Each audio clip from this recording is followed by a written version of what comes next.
के अनुसार मिली तो उसमें सारी मेहनत चौधरी भूपेंद्र सिंह हुड्डा और इनके साथी उदय भांजी ने की। एक बात बता दूं, 30 दिन से भी हरियाणा प्रदेश में चौधरी भूपेंद्र सिंह हुड्डा ने और उदय भान की जोड़ी ने काम शुरू किया। बहुत से लोग ये कहते थे क्या उदय भान जी प्रदेश चला लेंगे, लेकिन जिस तरीके से चौधरी भूपेंद्र सिंह हुड्डा के कदमों में कदम मिला करके चले और आदमपुर में छाल छुआ दी, सारा एसटीबीसी साथ आ गया। आज ये जोड़ी बड़ी मशहूर है। मैं सारे सब की तरफ से प्रधान जी आपको बता दो, चौधरी उदय भान जी जिंदाबाद। हरियाणा प्रदेश के चौधरी उदय भान जी जिंदाबाद जिंदाबाद जिंदाबाद। हरियाणा प्रदेश के जन जन की आशा और विश्वास के प्रतीक, हरियाणा प्रदेश के सर्वप्रिय और जनप्रिय नेता पूर्व मुख्यमंत्री आदरणीय चौधरी भूपेंद्र सिंह हुड्डा जी और हिसार लोकसभा से आपके हर सुख दुख के साथी, जो 3 बार मेंबर पार्लियामेंट आपने चुने, 2 बार विधायक के रूप में चुने और केंद्र में मंत्री के रूप में, लेकिन जमीन से जुड़े हुए आपके साथ हर सुख दुख में शामिल रहे। हिसार के ही नहीं, पूरे हरियाणा के जाने माने जुझारू नेता, जिनको मैंने विधानसभा में भी और लोकसभा में भी आपके दुख तकलीफों के लिए गरजते देखा है। आपके लोकप्रिय उम्मीदवार आदरणीय भाई जयप्रकाश जी, हमारे बहुत ही प्रदेश के वरिष्ठ सम्मानित नेता आदरणीय चौधरी संपत सिंह जी,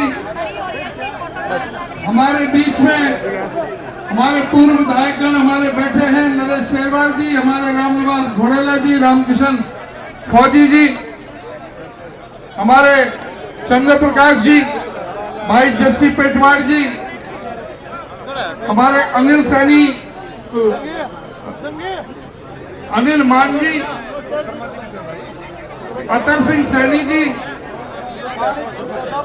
और मेरे मंच पर बैठे हुए सभी सम्मानित वरिष्ठ पार्टी के नेतागण और इस आज के शानदार, जानदार, वजनदार, बहुत ही बेहतरीन जो रोड शो के दरमियान आप लोगों ने जो मेहनत की, जो पसीना बहाया और पूरे लोकसभा के कोने कोने से आए हुए मेरे सभी सम्मानित वरिष्ठ, मेरे सम्मानित साथियों, नौजवान दोस्तों, हमारी सभी माताएं बहनों, मैं धन्यवाद करना चाहूंगा आप सबका। जिस तरह से आज जो सड़कों पर, हिसार की सड़कों पर जो जनसमूह उमड़ के आया, जो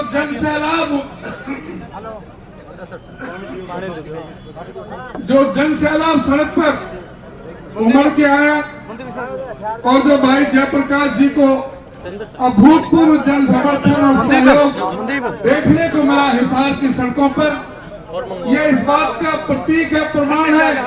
इतनी भारी भीषण गर्मी में 42-43 डिग्री टेम्परेचर में जो आप लोग हजारों की संख्या में पैदल चल करके इस जुलूस के साथ में आप आए हो, ये इस बात का प्रतीक है कि हिसार लोकसभा से जयप्रकाश कम से कम 4 लाख 5 लाख वोटों से जीतने जा रहे हैं।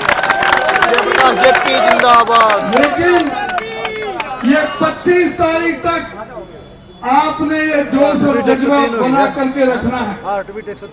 आपने घर घर जाकर के कांग्रेस पार्टी का मैनिफेस्टो और हमारे कांग्रेस पार्टी के प्रदेश के संकल्प आपने घर घर में पहुंचाने हैं और आप लोगों ने बताना है कि आज किस तरह से हिंदुस्तान के अंदर एक तानाशाह राज कर रहा है, जिसने हमें सवाए धोखे कर कुछ दिया नहीं।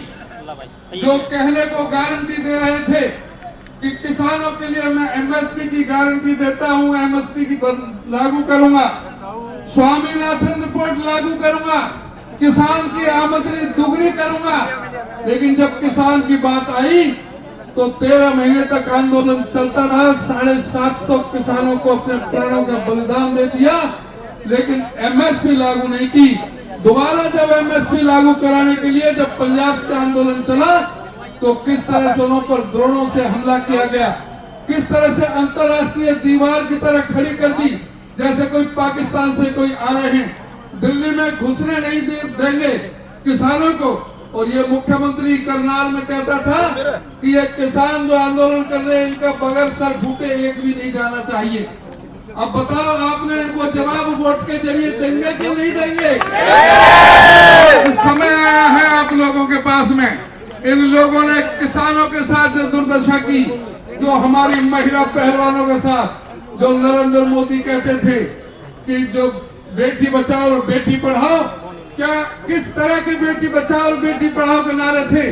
हमारी पहलवान बेटियों के साथ जिनका यौन शोषण करने का दुस्साहस के एमपी ने किया, उसको उसके बेटे को भी अब टिकट देने का काम किया है सरकार ने। और कर्नाटक में जेडीएस का एमपी प्रज्वला प्रसन्ना 400 महिलाओं का बलात्कार करने वाले के लिए ये नरेंद्र मोदी वोट मांगने के लिए जाते हैं। सेम मणिपुर में हमारे हजारों महिलाओं के साथ किस तरह का व्यवहार होता है, किस तरह से व्यवहार होता है, इसको मणिपुर का मैं नहीं बोल सके। इन लोगों ने हमारे जज्बातों से खेलने का काम किया है। ये लोग जो कहते थे कि 100 दिन के अंदर महंगाई को कम कर दूंगा, 100 दिन के अंदर अंदर काला धन आ जाएगा। काला धन की तो बात छोड़ो, काला धन जो था वो सारा सफेद बनकर के चला गया। सारे अमीरों की योजनाएं हैं इनकी, जो नरेंद्र मोदी कहते थे कि सौगंध मुझे इस धरती की, मैं देश नहीं बिकने दूंगा। आज जल थल नभ सब बिकाऊ हैं। आज हवाई जहाज बेचे जा रहे हैं, हवाई अड्डे बेचे जा रहे हैं, रेलवे स्टेशन रेलवे बेची जा रही हैं, पनडुब्बी बेची जा रही है, बंदरगाह बेचे जा रहे हैं। आज कोयले की खानें बेची जा रही हैं, बिजली के सारे कारखाने बेचे जा रहे हैं, इंश्योरेंस कंपनियां बेची जा रही हैं। सारे पब्लिक सेक्टर को इन्होंने तबाह करके रख दिया है। सरकारी नौकरी कोई लगाई नहीं। कहते थे 2 करोड़ नौकरी हम हर साल लगाने का काम करेंगे। इन्होंने जो नोटबंदी की थी उसके जरिए 12 करोड़ लोगों का रोजगार छीनने का काम किया। तो इस व्यक्ति से फंदा छुड़ाने के लिए आज जरूरत है हम सबको एकजुट होकर के। ये झूठ की दुकान खोलते हैं। ये कहते हैं कि कांग्रेस के मैनिफेस्टो तो मुस्लिम लीग से प्रभावित है, मुस्लिम लीग से प्रभावित है। इस बात में तो मैं धन्यवाद भी करना चाहूंगा कि कांग्रेस के मैनिफेस्टो का प्रचार नरेंद्र मोदी जी ने किया। अपने घोषणा पत्र में क्या है, हम जनता के लिए क्या करेंगे, उसके बारे में बात नहीं करते। कहते हैं कि कांग्रेस के घोषणा पत्र में है कि तुम पे 2 भैंस है तो 1 भैंस कांग्रेस छीन के ले जाएगी। तुम्हारे घर में बाजरा भी रखा है तो उसका एक्सरे करा करके कोई मंगलसूत्र होंगे तो उसको भी ले जाएगी।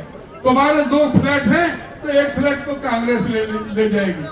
तो लोगों ने कांग्रेस के घोषणा पत्र को लगभग 56 लाख लोग अब तक वेबसाइट से डाउनलोड कर चुके हैं। तो डाउनलोड करके जिसने भी कांग्रेस का घोषणा पत्र पढ़ लिया, एक बार पढ़ दिया, वो कभी भी बीजेपी को वोट नहीं दे सकता। क्योंकि उस घोषणा पत्र में सपना है महात्मा गांधी का, उस घोषणा पत्र में सोच है पंडित जवाहरलाल नेहरू की, उस घोषणा पत्र में इस देश के दलित पीड़ित शोषित पिछड़े सर्वहारा वर्ग के गरीब समाज के पिछड़े समाज के व्यापारी की कर्मचारी की हिंदू मुसलमान सिख ईसाई सभी जाति वर्ग धर्म और संप्रदाय को एक साथ जोड़ करके जो भारत को नया संविधान लिखने का काम किया वो बाबा साहब डॉक्टर भीमराव अम्बेडकर के विचार उसमें दिखाई देंगे। उस घोषणा पत्र में आपको गंध आएगी राहुल गांधी के उस पसीने की जो 4000 किलोमीटर चल करके जो कन्याकुमारी से कश्मीर तक गए थे और फिर 6000 किलोमीटर की यात्रा की और जो आम आदमी से मिले थे, उनकी दुख तकलीफों को जाना था, पहचाना था, समझा था, वो सारा समावेश करके कांग्रेस के घोषणा पत्र में दिया गया है। कांग्रेस के घोषणा पत्र में राहुल जी ने कहा है कि युवाओं की जो 30 लाख पद जो खाली हैं नरेंद्र मोदी सरकार ने नहीं भरे, हमारी सरकार आएगी तो 1 साल के अंदर अंदर 30 लाख पक्की नौकरियां दी जाएंगी युवाओं को। उस घोषणा पत्र में यह भी कहा गया है कि जो हमारे युवा जो ग्रेजुएट हैं, जो डिप्लोमा होल्डर हैं, उन सबको अच्छे इंस्टीट्यूशन में, अच्छे पब्लिक सेक्टर के दायरे में, गवर्नमेंट के दायरों में, गवर्नमेंट के महकमों में, गवर्नमेंट के कारखानों में, पब्लिक सेक्टरों में, प्राइवेट सेक्टरों में उनको ट्रेनिंग दी जाएगी, प्रशिक्षण दिया जाएगा 1 साल का। और उस 1 साल का प्रशिक्षण के दौरान 8,500 रुपए महीने के हिसाब से उन युवाओं को वजीफा देने का काम, 1 साल में 1 लाख रुपए युवाओं को वजीफा देने का काम करेंगे। हमारी कांग्रेस पार्टी के घोषणा पत्र में यह भी सीधा सा आश्वासन है कि कांग्रेस पार्टी इस बात की गारंटी लेती है कि कोई भी पर्चा लीक नहीं होगा। हरियाणा में तो 33 पर्चा लीक हो चुके हैं, एक भी पर्चा लीक नहीं होगा, इस बात की गारंटी दी है।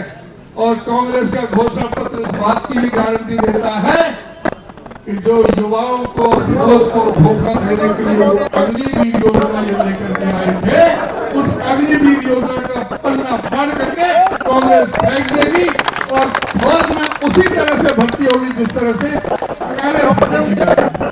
कांग्रेस के घोषणा पत्र में कहा है कि जो महिला गरीब है, गरीब परिवार की है, जिनका एक महिला को हर साल उसके खाते में 1 लाख रुपए साल के हिसाब से 8,500 रुपए महीने के हिसाब से उसके खाते में पैसे डालने का काम करेंगे। महिलाओं का आरक्षण पूरा किया जाएगा। महिलाओं का आंगनवाड़ी वर्कर, आशा वर्कर और मिड डे मील वर्कर, उनकी तनख्वाह दुगनी करी जाएगी और साथ में 14 लाख नई आंगनवाड़ी वर्कर भर्ती करने का काम कांग्रेस पार्टी करेगी। कांग्रेस पार्टी ने ये फैसला लिया है कि किसानों को, जिन्होंने 750 किसानों ने एमएसपी की मांग के लिए अपने प्राणों का बलिदान कर दिया, उनकी बात खाली नहीं जाएगी। चौधरी भूपेंद्र सिंह हुड्डा जी उस कमेटी के चेयरमैन थे। छत्तीसगढ़ में, रायपुर में कांग्रेस पार्टी ने यूनानिमस अधिवेशन में ये पास किया था कि कांग्रेस की पार्टी सरकार में आएगी। वही सारे घोषणा पत्र में जो हुड्डा साहब की कमेटी ने किया, वो सारे हुड्डा साहब की कमेटी की रिपोर्ट पूरे उसमें घोषणा पत्र में डाली गई है। सभी किसानों को एमएसपी से कम किसी को भी भाव नहीं दिया जाएगा। अगर एमएसपी से कम खरीदेगा तो उसके खिलाफ मुकदमा दर्ज किया जाएगा। ये कांग्रेस का फैसला है कि किसान को, मजदूर को, किसान को कर्जे से, कर्जा मुक्ति से लेकर के कर्जे से कर्जा मुक्ति तक कर्जा भी माफ होगा और वो ऐसी स्थिति बनाई जाएगी, नीति बनाई जाएगी कि जो कर्जा लेने की जरूरत ही ना पड़े। तो कर्जा माफी का काम भी कांग्रेस पार्टी करेगी। हमारे श्रमिकों को 400 रुपए के हिसाब से जो अब 261 रुपया है सेंट्रल गवर्नमेंट की तरफ से, मनरेगा में 261 रुपया है, उसको 400 रुपए सेंट्रल गवर्नमेंट की तरफ से, और जब सरकार यहाँ पर हुड्डा साहब की बना के दोगे हरियाणा के अंदर तो 200 हम अपनी तरफ से, सरकार की तरफ से देंगे, 600 रुपए आपको मनरेगा। तो इस तरह से सभी के लिए उन्होंने कहा है उसमें घोषणा पत्र में, हर जिले में एक डॉक्टर अंबेडकर भवन, डॉक्टर अंबेडकर हॉस्टल, उसमें लाइब्रेरी ये बनाने का काम होगा। हर जिले में सविताबाई फुले के नाम से महिलाओं के लिए एक हॉस्टल बनाने का काम होगा। हर जिले में एक मेडिकल कॉलेज बनाने का काम होगा। हर जिले में जो हमारे नवोदय स्कूल, सेंट्रल स्कूल, जो इंग्लिश मीडियम में जो सरकार की तरफ से जो बनाए गए थे पंडित जवाहरलाल नेहरू के नाम से, उनकी संख्या डबल करने का हम काम करेंगे। और साथ ही कहा कि गरीबों के जो राशन में, गरीबों को जो राशन दिया जाता है, ये तो सिर्फ गेहूं और चावल देते हैं, हम उसमें दाल भी, सरसों का तेल भी, मिट्टी का तेल भी और चीनी भी हम देने का काम करेंगे राशन के साथ। तो सभी जो गरीबों के साथ जो भी हैं, बाकी जो प्रदेश की जो योजना है, जो घोषणा है, वो आदरणीय हुड्डा साहब आपके समक्ष रखेंगे कि सरकार जो 4 महीने बाद आपके आशीर्वाद से यहाँ पर हरियाणा में बनने जा रही है, हम सरकार बनने के बाद में क्या क्या करेंगे वो बात हुड्डा साहब बताएंगे। मैं तो बस आपसे यह अनुरोध और प्रार्थना करूंगा कि ये जो पार्लियामेंट का इलेक्शन है, ये आगाज है अगली हरियाणा की विधानसभा के चुनाव का भी, ये अगली सरकार बनाने का, आपकी सरकार बनाने का, आपके जो काम हैं उनको पूरा करने का भी ये आगाज है। और जो मैं देख रहा हूँ पूरे हरियाणा के अंदर, मैं कह सकता हूँ कि 10 के 10 लोकसभा और एक जो बाई इलेक्शन करनाल में जो मुख्यमंत्री के सामने लड़ा जा रहा है, 11 की 11 सीट कांग्रेस पार्टी जीत कर परचम लहराएगी। इसी के साथ मैं दोबारा आपसे निवेदन करूंगा कि जो भाई जयप्रकाश, जो बहुत मजबूत, जो झाड़ू लड़ाका हर समय जिसको मैंने देखा है कि लड़ते हुए आपके लिए, आप उसके लिए एक एक वोट 25 तारीख को हाथ के पंजे पर बटन दबा करके और आप उसे कामयाब बनाएं। आपका बहुत बहुत धन्यवाद।